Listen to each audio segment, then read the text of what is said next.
A software engineer designs a software. An architect designs a design of huge buildings, but the design and architecture of a nation is only done by a politician. So today I, S. Yogitan from Hyderabad, stand before you to express my views on how my future India should be. I want my future India to have honest politicians who think for the people and just think for the people, which is not a compulsory task that they have to do, but a duty which they have to realize and do it from today, not waiting for the future as per the competition. India doesn't become a developed country by having the top two richest people of the world in India, that is the Reliance and the Tata. India becomes a developed country only by the involvement of the politicians towards each and every single person in India. Then only India, by their involvement, becomes a developed nation. In India, politics is a business. It is a father of all businesses. For a normal business to run, we require a manufacturing of the product and making a product, the end product, and then sell it. After selling, the profit which we get is utilized for rotating the business. But here, in the process of the politics business, there is no end product, there is no manufacturing of the product, there is only direct cash delivery. Let us take an example. When a major project of a national project or a state project like construction of dams is made, we know there is hundreds of crores of rupees of scam, and the politicians know, who are in the power and who are in the opposition also know that there is a scam going on. And the most interesting part is, we the people also know this is and we just keep quiet. This is just happening because of the lack of awareness of the value of ourselves. We are unaware of the value of ourselves, that we are so valuable, and we are just selling our value in the name of in the name called vote. Today, if we go to a place where uneducated people stay and ask about their MLA, one person supporting the MLA says our MLA is very good. And why? Because he gives us at the time of elections 500 rupees, one packet of biryani, and one bottle of alcohol. And another person supporting another MLA says our MLA is more good and gives us 1000 rupees, two biryani packets, and two bottles of alcohol. This is the present situation of in the minds of the people towards the MLAs and MPs. So here, you all and we all might be thinking that public is foolish and they don't know to think, but we are absolutely wrong.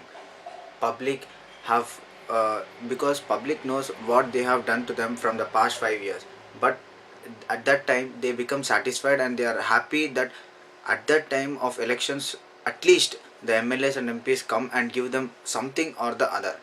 So this is the situation of the present MLAs and MPs towards the people in India. If this is going to repeat for the next future also, then in the social studies book, as my father read, India is a developing country, and as I read, India is a developing country. So next, my sons will also go and read that India is still a developing country. Today in India, the situation is not like for the people, by the people, or to the people, because in a locality or in an area, they put a road, new road, only when the MP or MLA is coming and going to visit that place. So this can be judged as for the MLAs and MPs, by the MLAs and MPs, and to the MLAs and MPs. In my future India, I want all the MLAs and MPs to at least once visit all the areas in their constituency, and all the chief ministers to visit all the districts in their state, and the PM should visit all the states in the country.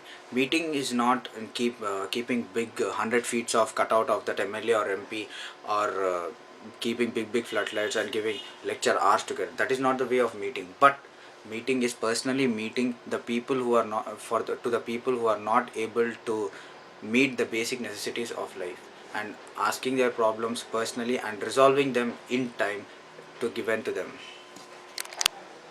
Another biggest change I want to take place in my future India is about the two biggest houses in India, that is the Lok Sabha and the Rajya Sabha. Here the people never respect each other and never provide a spot solution for any problem which has taken place in the nation. In my future India, I want all the members of both the houses to respect each other, and I never want a situation which has been incurred at the female reservation bill day, where a Rajya Sabha member hitting the Rajya Sabha speaker. I want in my future India that all the members of the houses utilize each and every second of the house time for the upliftment of the people, but not for the personal allegations and for the party upliftment.